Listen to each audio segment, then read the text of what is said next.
Hello and welcome to the Giving Voice to Depression podcast. I'm Terry, the creator and co-host of this podcast. I've lived with depression most of my life, and I know how easy it can be to feel all alone in the experience. I'm not alone, and you aren't either. And I'm Dr. Anita Sands, a licensed clinical psychologist with a number of my own diagnoses, all of which bring a certain amount of anxiety and depression along with them. There is great power in shared experiences.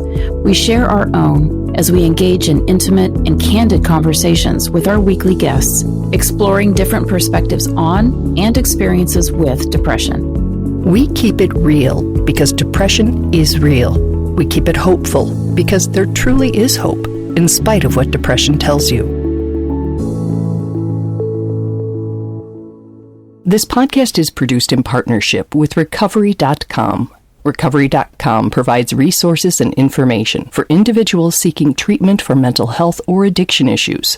Its website is a fact-checked and vetted online platform of treatment centers to help individuals find the right path to recovery. This episode is sponsored by the A.B. Korkor Foundation for Mental Health. Hi, Terry. Hello, Anita. So last week we introduced you to Jeannie, the mother of a young man, Jake Pasamato, who, among many other things, died by suicide when he was 26 years old. She shared about his gifted mind and huge caring heart. She also shared that at the tender age of just 7, he declared that he did not like the world with all its anger and meanness, and that he found it just too heavy to carry. Jake repeatedly told her that one day he would end his own life. Today, we are looking at how 6 years after her shocking but not surprising loss, those are Jeannie's words, she is still working to keep hope alive for other young people. Not as penance for any mistakes that she believes she made. She and her son Jake were very close and had a very open communication. But because she knows that without support, battling depression and other mental health conditions would be even more difficult. So here again is Jeannie giving her voice to depression.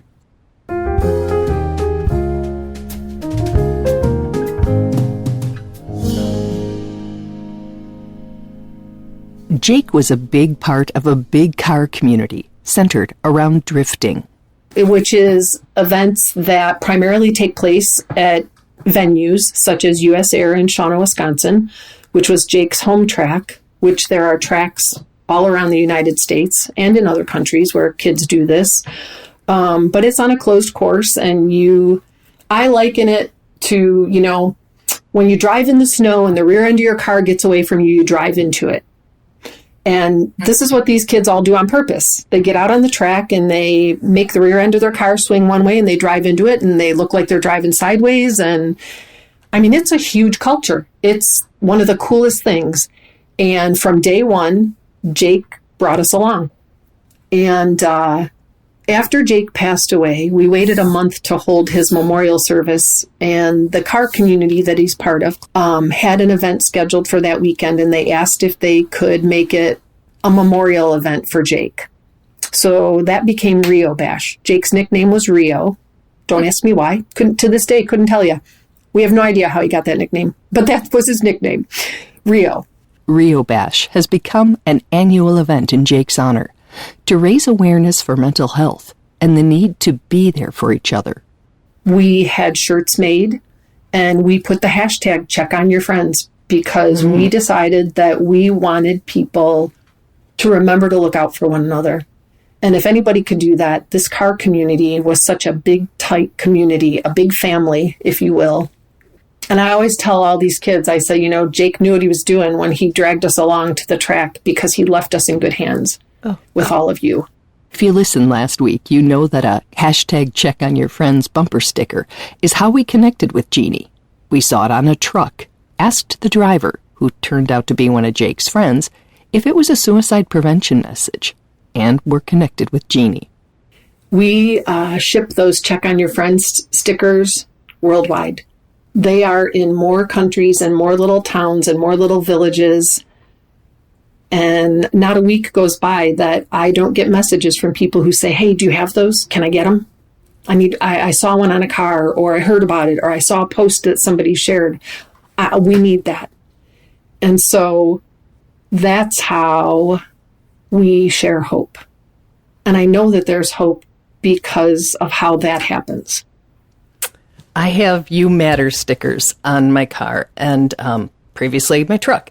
And I was at a AFSP, American Foundation for Suicide Prevention walk, and a woman came to my table and she was crying, which you see a lot of there, as you would expect. And she said that it was the 16th anniversary of her attempt and that she wasn't sure she could attend this event, that it might be too much for her, and that she wasn't even sure that she was glad she was still here 16 years later. And she said, I said out loud, show me a sign.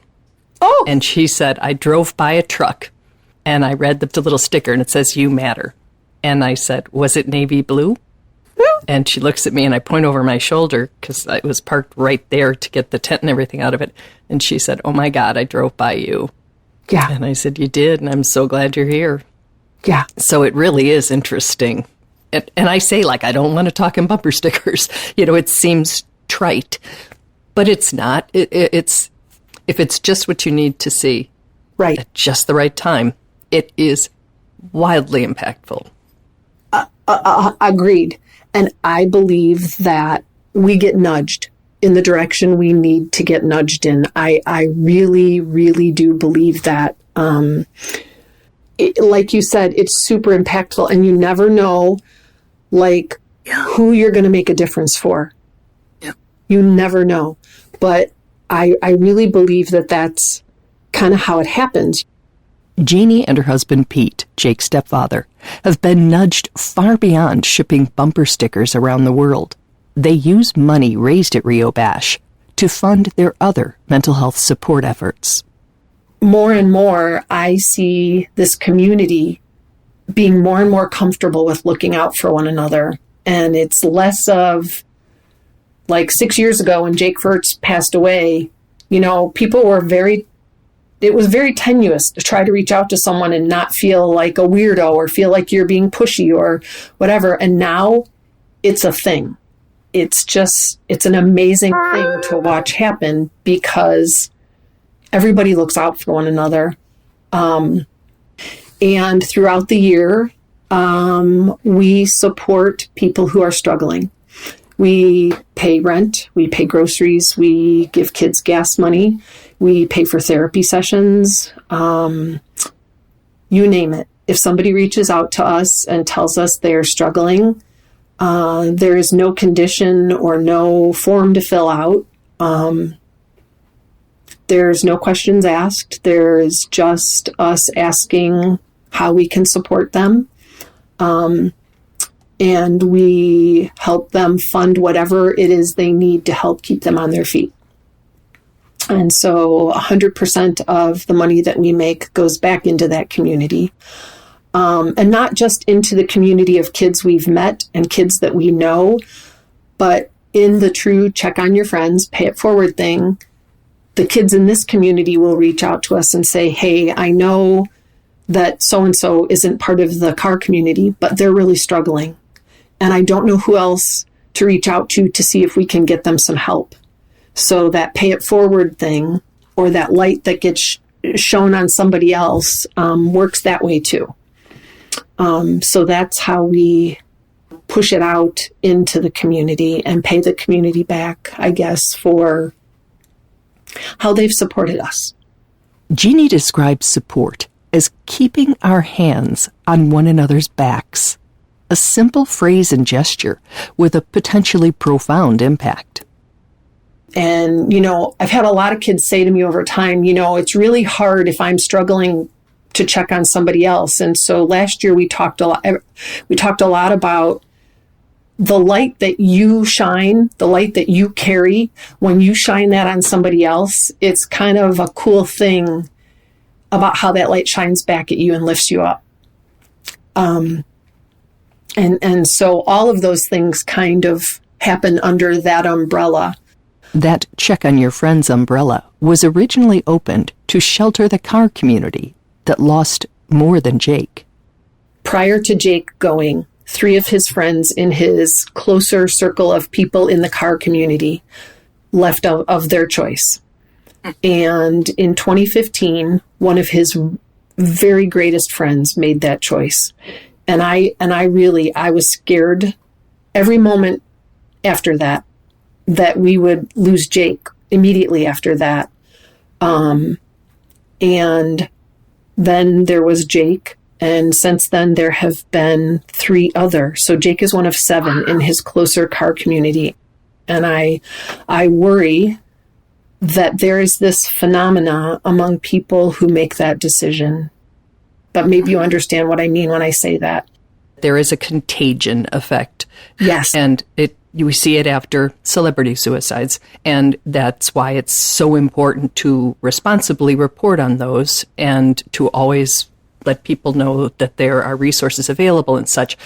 What I've also learned is that there is really equally strong and evidence-based research that there is a contagion effect to hope. Yeah.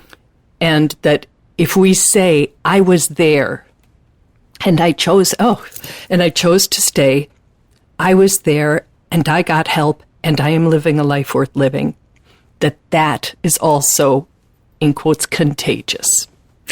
110,000% I agree with you. And I think that is the underpinning of where we are now with Check on Your Friends. And I really struggle with this whole thing where people are like, oh, you're so strong. How do you do it? Well, yeah, that's a little bit of it. But it's also my mission to stop that contagion, because that's not the answer. And I never want to portray Jake's leaving as that, because there is hope. And when Jeannie talks with kids, as she calls them, she offers hope and understanding and her time and resources so that they're aware of available options. If I've heard it once, I've heard it 100 times. I can tell you things that I can't tell my own parents. And I know that I'm safe in telling you. My lifelong career was in education, and I was a behavior intervention specialist. And I worked with kids who struggled with emotional and behavioral inability in the school system. And so I always preface every conversation with someone who comes to me with their troubles, and I will say, I am not a therapist. I am not a psychiatrist, and I will listen to everything you have to say. And at the end of the conversation, I'm going to give you resources so that you can hopefully seek out whatever support you need. And kids know that I'm going to do that. They know that they're going to hear from me, and I'm going to follow up with them and say, here's all the information. Here's what you can access in your area. Here are places with sliding scale fees. Here are, free services. I will do everything in my power to guide a kid or a young person or a young adult, whoever, in the right direction, because I know that that's not my profession. But I also, on the flip side, will listen to anybody who is struggling so that we can open that door and start the process of them feeling like they have some sort of a safety net. Being heard is a safety net. Having someone to call who you know will listen, understand, and care is also a safety net. I really believe that I believe we have to swing back around to loving people for who they are. And I think that less judgment and more love creates that spot so we can hold those doors open for other people. And if you asked any of the thousands of people who follow me or who are connected to us because of Rio Bash, they will tell you that I tell them that I love them without hesitation. And whether I've met you or not, I think you need to hear that. And I think people need to hear that they're loved. Because I think we've gotten away from that as a world, as a society. And I really believe that opens the door to just a lot of other possibilities for hope in people's lives. And I think it's okay to tell people that you love them. Mm-hmm. Yeah. I have learned, too, in these last 6 years that you can only do as much as you can do. And everything you do matters. Exactly. And it does. And it does. That love and support are not only the ways a mother is found to spread hope and help prevent suicide, they're the ways this mother has found to honor the way her son lived. I feel like wherever Jake is, he must be grinning his ass off at all this stuff. And, he shows up a lot. He's really quite a loud and rowdy spirit. And not just for me. I will have people I've never met who will message me and say, I am absolutely certain Jake was here with me today. And I'm like, I'm sure he was. I am sure he was. Because that's just Jake. Oh, it's so beautiful and so sad at the same time. It is. It is. I guess I would be lying if I said I didn't cry probably 6 days out of 7. But also, not all 6 of those days are sad tears.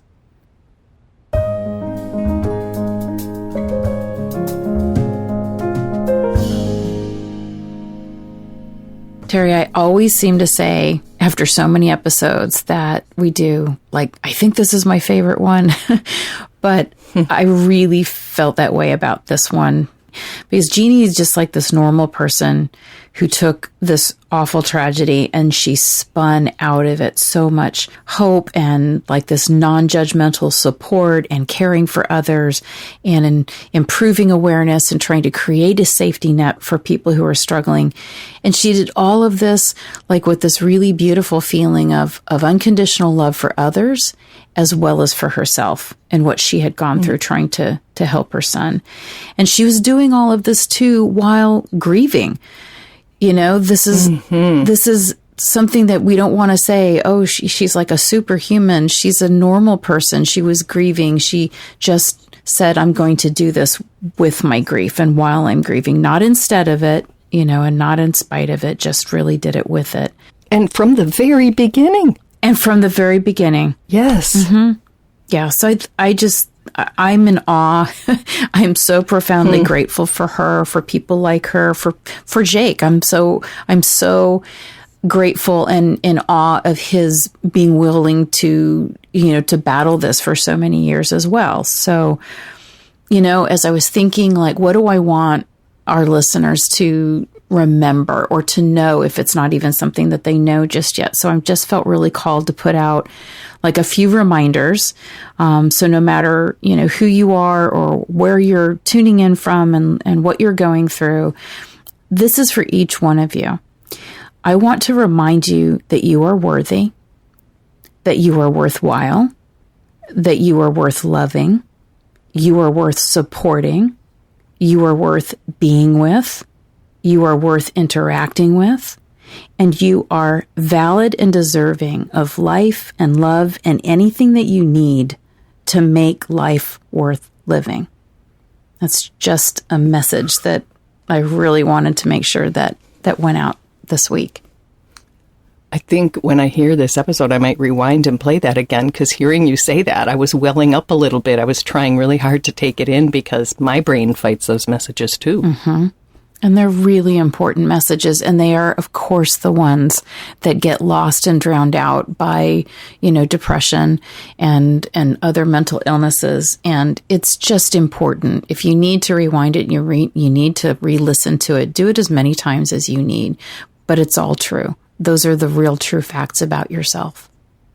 And depression certainly negates them. It not only, creates so much noise in our minds that we don't hear it, but if we hear it, we sort of push it away and say, well, that's not true about me. And it's true about everybody. It is. It is the truth. And we're always trying to fight depression's lies.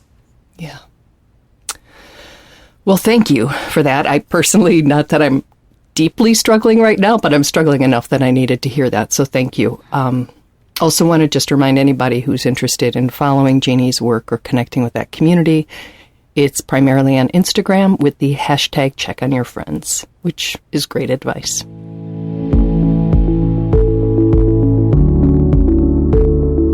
We truly hope that our podcast brings a little more understanding, helps you better articulate and reflect on your own experience with depression, or better understand how to support someone else who is struggling. If this episode has been of comfort or value to you, know that there are hundreds of others like it in our archive, which you can easily find at our website, givingvoicetodepression.com. And remember, if you're struggling, speak up, even if it's hard. If someone else is struggling, take the time to listen.